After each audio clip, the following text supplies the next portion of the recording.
जय हिंद, जय संपूर्ण क्रांति, जय सुभाष, जय प्रकाश। आज दिनांक 13 जनवरी 2023,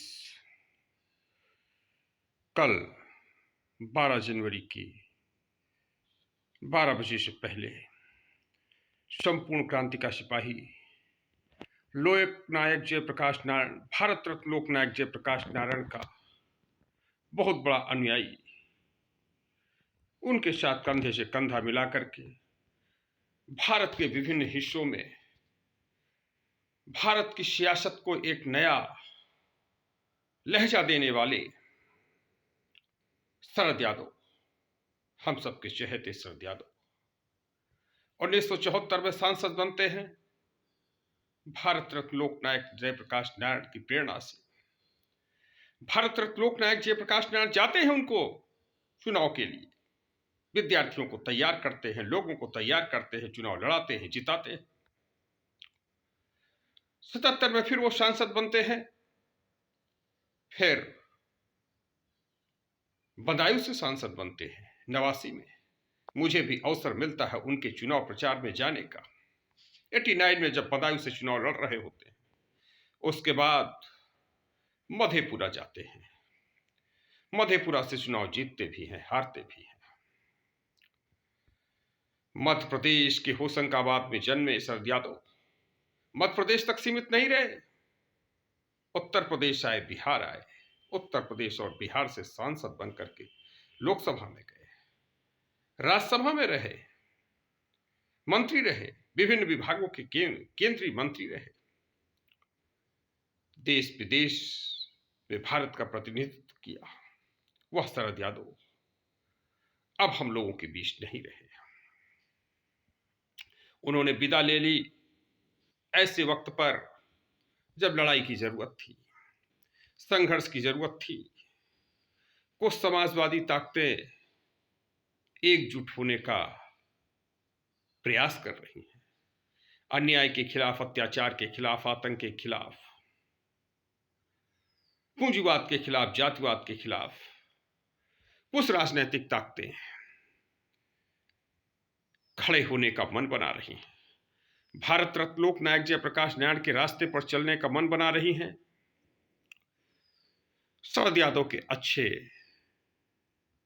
सानिध्य में होती वो ताकतें, लेकिन शरद जी नहीं रहे।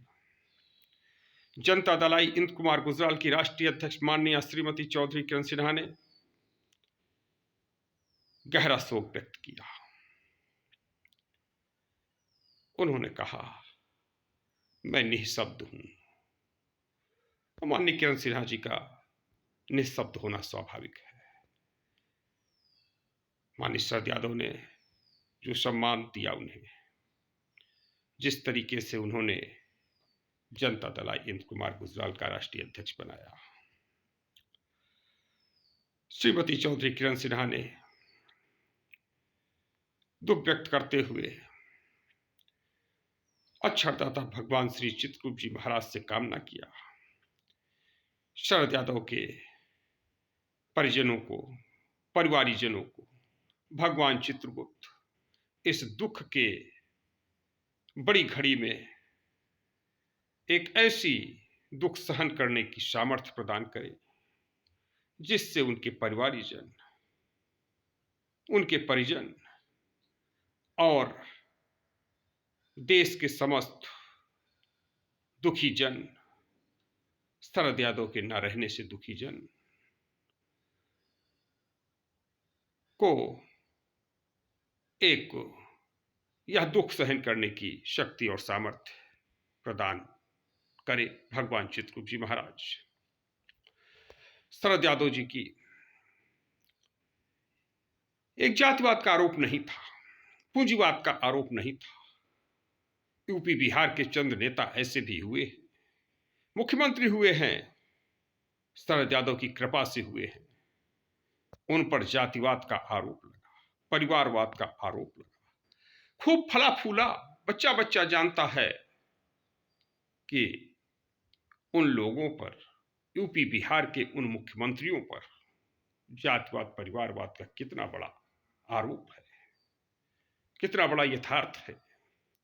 लेकिन वह जातिवाद परिवारवाद शरद यादव को छू तक नहीं गया, पूंजीवाद छू तक नहीं गया। उनकी सादगी बिहार जैसे प्रांत के, जब वो जनता दल यूनाइटेड के राष्ट्रीय अध्यक्ष हुआ करते थे, जनता दल यूनाइटेड शासन में थी, सत्ता में थी, तो क्या मजाल था उनके साथ काफिला चलने। कई बार हम लोगों ने प्रयास किया कि जिस प्रकार से आमतौर से बड़े नेता आते हैं वैसे ही उनको भी रिसीव किया जाए और वैसे ही उनको एयरपोर्ट वापस पहुंचाया जाए। जब वो जाने लगे, जब उन्हें ये पता चला कहीं कहीं हम लोग काफिला लेकर के पहुंच गए, तो वो बड़ा नाराज हुए। उन्होंने कहा नहीं, पैसा इसी में क्या बहाओगे।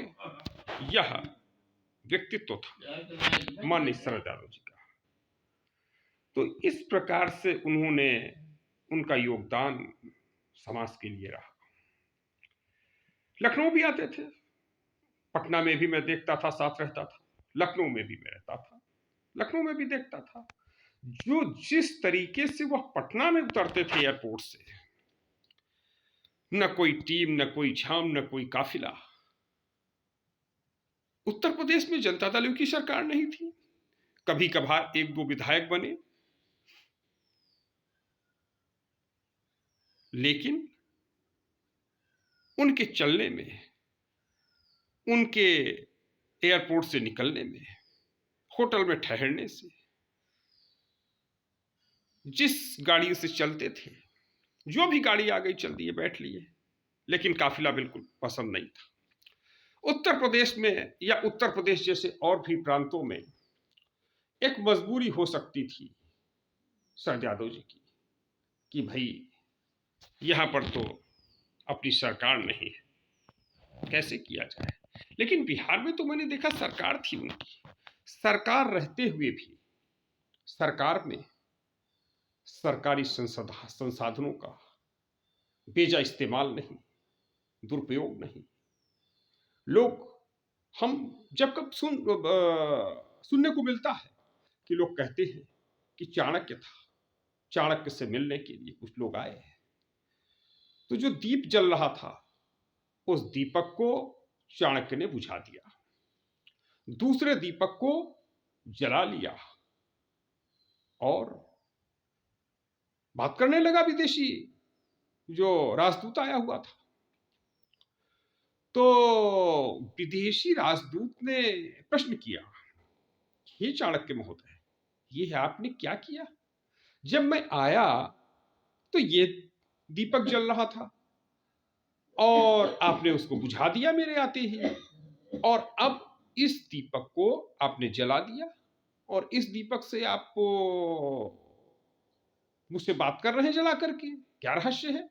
तो उन्होंने कहा, देखो, यह दीपक जब आप आए तो उस समय जो दीपक जल रहा था, उस दीपक से मैं कार्य कर रहा था राजकीय कोष के लिए, राज कार्य मैं कर रहा था, राजकीय कार्य कर रहा था, इसलिए मैंने उस दीपक को बुझा दिया। क्योंकि उस दीपक का व्यय जो होता था, उस दीपक में जो तेल पड़ता था, उसका वहन राजकीय विभाग कर रहा था, करता है। और जब मैं आपसे बात कर रहा हूं अब, तो इसमें जो तेल पड़ रहा है, इसका वहन राजकीय विभाग नहीं, राज्य नहीं, राज्य का कोष नहीं, इसका वहन मैं करूंगा, कर रहा हूं, जिससे हमें कोष मिलता है, जो हमें वेतन मिलता है, अपने वेतन से इस चिराग को हम वहन करेंगे, इस चिराग का तेल खरीदेंगे, खरीद रहे हैं, वो डालेंगे। तो यह सुनकर के बड़ा आश्चर्यचकित हुआ विदेशी राजदूत, और उसने कहा कि जिस देश का ऐसा प्रधानमंत्री हो, उस देश को कौन हरा सकता है, कौन पराजित कर सकता है। चाणक्य का रूप शरद यादव ने इस मामले में सरकारी धन का दुरुपयोग न करने के मामले में स्पष्ट दिखाई देता था। उन्होंने बिहार में जहां पर सत्ता उरोस में थी, लंबे समय तक उरोस पर थी, पूरी तरीके से कहते हैं ना कि हथम जगन्नाथ था, पांचों उंगलियां घी में होना, दोनों हाथों में लड्डू होना, वो स्थिति बिहार में थी शरद यादव की। लेकिन क्या मजाल था, 2 गाड़ी से अधिक हो जाए उनके साथ में। उत्तर प्रदेश में वही स्थिति थी। प्रदेश अध्यक्ष जनता दल यूनाइटेड के सुरेश रंजन भैया जी, उरई जाला उनके, वही रहा करते थे। जिसको जो भी गाड़ी लेकर के आ गया, कभी हमारे पास गाड़ी हुई हम लेकर के पहुंच गए, कभी किसी की गाड़ी हुई तो बस 1 गाड़ी 2 गाड़ी से चल लिए। एक गाड़ी में शरद यादव जी हो गए, एक गाड़ी में भैया जी हो गए, हम लोग हो गए। और बस 2 गाड़ी में कभी कभी भैया जी को उन्होंने अपने साथ बिठा लिया, कभी हमको अपने साथ बिठा लिया और रास्ते में कुछ बातचीत राजनीति की। लेकिन वह वर्तमान परिस्थिति से नाखुश थे, नाखुशी थी उनको कि जिस तरीके से लोगों का जुड़ाव नहीं। बराबर कहते थे कि क्या हम लंबे समय लोग कहते थे कि भाई आप सरकार में आ सकते, सत्ता में आ सकते, बिहार में है, उत्तर प्रदेश में क्यों नहीं। स्पष्ट कहते क्या मैं डकैती डालूं, रास्ता एक ही कहते थे कि जनता से कहते रहो, बोलते रहो। शरद यादव जी कहते थे कि उदाहरण देते थे कि भाई पेड़ों से पुष्प को कोई नहीं सुनने वाला है, पेड़ों को सुनाओ, वृक्षों को सुनाओ। वो भी कहते थे नदियों को सुनाओ, देर सबेर कोई न कोई सुनेगा।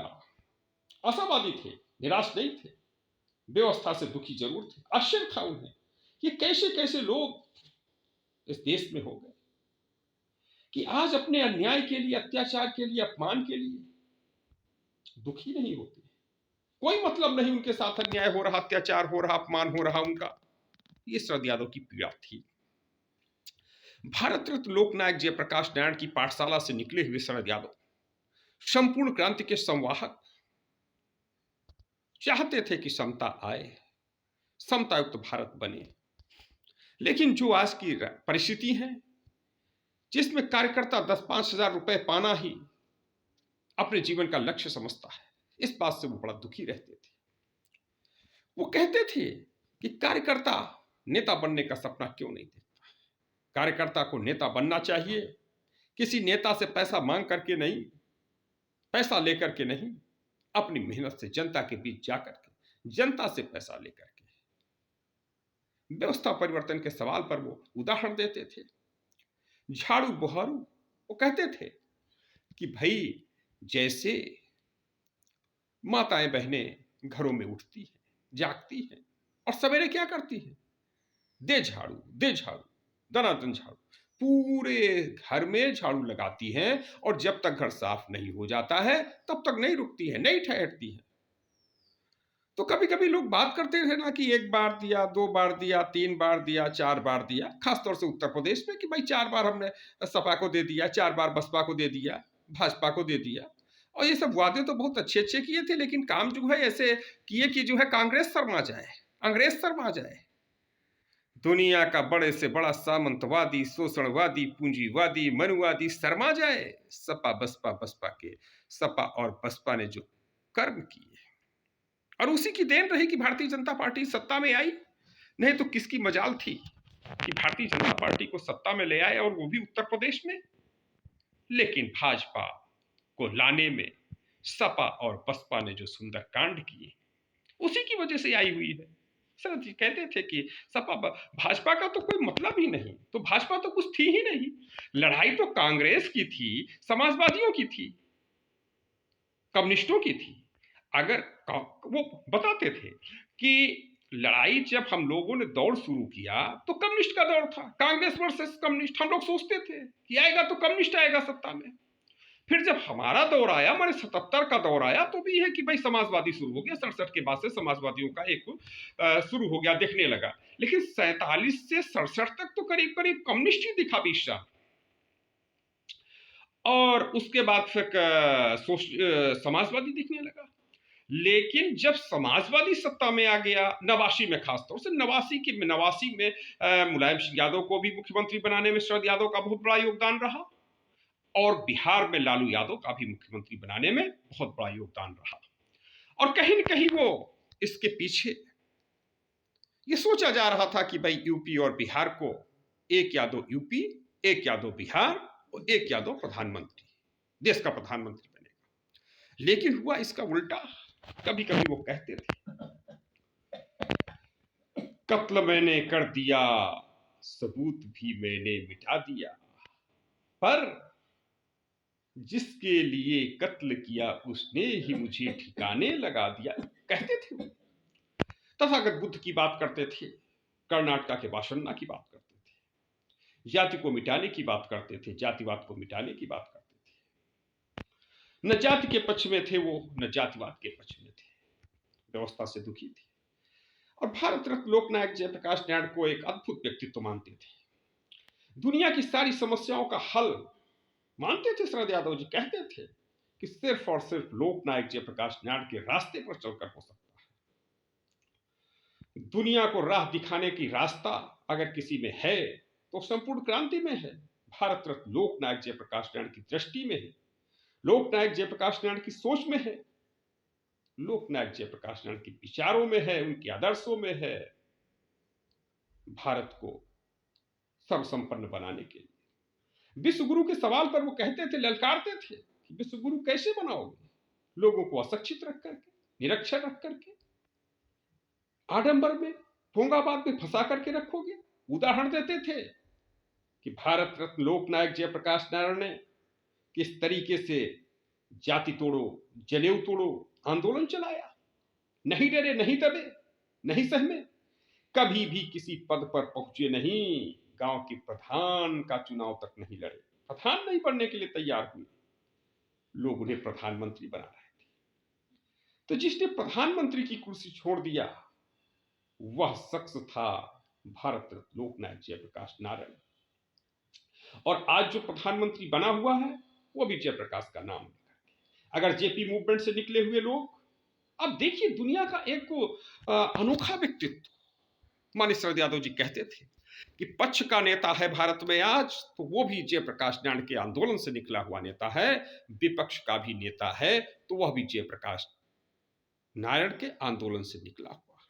यह दीगर बात है कि वह अपने स्वार्थ में इतना रम गया है कि वह जातिवाद को अपना उन्नति का रास्ता बना लिया, परिवारवाद को, संप्रदायवाद को, धर्मवाद को, आडंबरवाद को अब आगे बढ़ने का रास्ता बना लिया। और जो असली समाजवादी थे, असली जयप्रकाशवादी थे, उनके प्रति वह दुखी रहते थे कि इनके सोने के कारण जो असली समाजवादी है, जो असली संपूर्ण क्रांति का व्यक्ति है, जो संपूर्ण क्रांति को समझ रहा है, जो समाजवाद को समझ रहा है, जयप्रकाश की विचारधारा को समझ रहा है, उनकी दृष्टि को समझ रहा है, उनकी सोच को समझ रहा है, वह संकोच में है, निराशा में है, हताशा में है, वह घरों से निकल नहीं रहा है। अगर एक बार भी, एक साल के लिए, वो कहते थे कि आज जयप्रकाश ने ऐसा माहौल बना दिया है कि अगर एक साल के लिए लोग निकल पड़े, जो लोग भारत रत्न लोकनायक जयप्रकाश नारायण को समझ रहे हैं, संपूर्ण क्रांति को समझ रहे हैं कि क्या है संपूर्ण क्रांति की सोच, क्या है उसकी दृष्टि, क्या है विचारधारा, क्या है आदर्श, क्या है सिद्धांत, वह लोग केवल एक साल के लिए निकल पड़े, सप्ताह में एक दिन, पूरा दिन नहीं, 2-4 घंटे का समय सप्ताह में 2-4 घंटे के लिए निकाल लें तो एक साल में सत्ता परिवर्तन ही नहीं, व्यवस्था परिवर्तन हो जाएगा। ऐसा कहते थे। हमारे बीच में अब नहीं रहे। पूर्व केंद्रीय मंत्री, जनता दल यूनाइटेड के राष्ट्रीय अध्यक्ष रहे, जनता दल के बड़े नेता रहे माननीय शरद यादव जी। और शरद यादव जी 2016 जनता दल इंद्र कुमार गुजराल के बारे में थोड़ी चर्चा करते हैं, माननीय किरण सिन्हा जी के बारे में थोड़ी चर्चा करते हैं। 2016 में उत्तर प्रदेश में 10 बड़ी रैलियां हुई जिनमें नीतीश कुमार जी भी रहे, बिहार के तत्कालीन मुख्यमंत्री, आज भी मुख्यमंत्री हैं, माननीय शरद यादव जी भी रहे, मैं भी रहा और तमाम लोग रहे, बड़े नेता रहे, आते रहे जाते रहे, रैलियां होती रही। अंतोगत्वा एक रैली हो रही थी अंबेडकर नगर में। अंबेडकर नगर की रैली में की व्यवस्था में देख रहा था, डॉक्टर के त्रिपाठी लगे हुए थे, परशुराम पटेल लगे हुए थे और एक सम्मेलन हम लोगों ने कराया वहां। आरसीपी सिंह आए। आरसीपी सिंह को एक हाल हम लोगों ने कहा कि यहां एक, चूंकि अंबेडकर नगर में एक बड़ी रैली होना था, तो रैली के बाद वहां पर रैली के लिए एक कार्यालय की जरूरत थी, तो हम लोगों ने एक कार्यालय का वहां पर प्रबंधन किया और उसको कार्यालय के लिए हम गए, तो वहां आरसीपी सिंह को लेकर के गए। उसी समय एक फोन आया, पता नहीं क्या बात हुई, क्या हुआ, कि उन्होंने कहा कि नहीं अब कुछ नहीं, अब ठीक है, अब हम लोग जा रहे हैं, निकलिए। और पूरा उन्होंने अपने स्टाफ को लिया और वह निकल गए। जब निकल गए तो यह हुआ कुछ पता ही नहीं चला। उसके बाद फिर परिणाम यह हुआ कि 2017 का चुनाव नहीं लड़ा गया। 7 चरणों में हुआ उत्तर प्रदेश विधानसभा का चुनाव, लेकिन पहला चरण, दूसरा चरण, तीसरा चरण मना तक नहीं कर पाया जनता दल यूनाइटेड कि हमें चुनाव नहीं लड़ना है। इस बात से शरद यादव बेहद दुखी हुए, उनका मन टूटने लगा, बीमारी से घिरने लगे। 18 में 11 अक्टूबर 2018 को बैठक हुआ। बैठक में पुनः निर्णय लिया गया कि नहीं, अब जनता दल यूनाइटेड का पुनर्गठन करना है। पुनर्गठन करने के लिए किसानों, मजदूरों, मजलूमों के लिए संघर्ष करने वाली माननीय किरण सिन्हा को चुना गया। बिहार के मुख्यमंत्री रहे महामाया प्रसाद सिन्हा की विरासत को आगे बढ़ाने वाली माननीय किरण सिन्हा। 12 जून 1975 को इलाहाबाद हाई कोर्ट में इंदिरा गांधी के खिलाफ निर्णय देने वाले, राजनारायण की याचिका पर लोकतंत्र को बचाने वाले जस्टिस जगमोहन लाल सिन्हा की विरासत को आगे बढ़ाने वाली माननीय किरण सिन्हा को चुना गया। भारत रत्न लोकनायक जयप्रकाश नारायण के विचारों को, सिद्धांतों को जन जन तक पहुंचाने वाली माननीय श्रीमती चौधरी किरण सिन्हा को चुना गया। मंडल कमीशन को लागू कराने के लिए देश के तमाम विश्वविद्यालयों में, डिग्री कॉलेजों में जाने वाली, मंडल कमीशन के प्रति जागरूक करने वाली, सच्चे अर्थों में मंडल मसीहा माननीय किरण सिन्हा जी को चुना गया। जनता दल आई इंदु कुमार गुजराल का राष्ट्रीय अध्यक्ष, जिसे 11 अक्टूबर 1998 को जनता दल इंदु कुमार गुजराल का गठन इंदु कुमार गुजराल तत्कालीन प्रधानमंत्री ने किया हुआ था। हालांकि वो तब प्रधानमंत्री पद से हट गए थे। और जब जेडीआई बन गया जनता दल इंदु कुमार गुजराल, समता पार्टी और कर्नाटका के मुख्यमंत्री रहे रामकृष्ण हेगड़े, लोक शक्ति पार्टी, इन सब ने मिलकर के डिसाइड किया कि हम सब यूनाइट हो जाए। लोकसभा चुनाव था, तो लोकसभा चुनाव जो आने वाला था 99 में जो चुनाव हुआ, तो लोकसभा चुनाव की दृष्टि से सब लोग एकजुट हुए। हमारे जनता दल आई इंदु कुमार गुजराल, समता पार्टी, लोक शक्ति पार्टी, रामकृष्ण हेगड़े कर्नाटक के मुख्यमंत्री रहे थे, जनता पार्टी से मुख्यमंत्री बने हुए थे, और शरद यादव के नेतृत्व का जनता दल गुट, ये सब लोग एकजुट हुए और वो बन गया जनता दल यूनाइटेड। उसके बाद फिर जनता दल यूनाइटेड के लिए सब लोगों ने मिलकर के काम किया, शुरू किया। जॉर्ज फर्नांडिस जी जनता दल यूनाइटेड के राष्ट्रीय अध्यक्ष बने, कालांतर में शरद यादव जी बने, और उसके बाद फिर 2015 का समय आता है, जब बीच में शरद यादव को एक बार विस्तार भी मिलता है, क्योंकि जनता दल यूनाइटेड में था कि 2 ही बार बनना है अध्यक्ष। उसके बाद तिवारा भी बने। उसके बाद 2015 में फिर नीतीश कुमार जी बन गए, शरद यादव जी जनता दल यूनाइटेड के पद से हट गए। तो इस प्रकार से वो जनता दल यूनाइटेड को बचाने के लिए चिंतित थे, और जनता दल यूनाइटेड को बचाने के लिए ही उन्होंने जनता दल आई इंदु कुमार गुजराल का गठन कराया।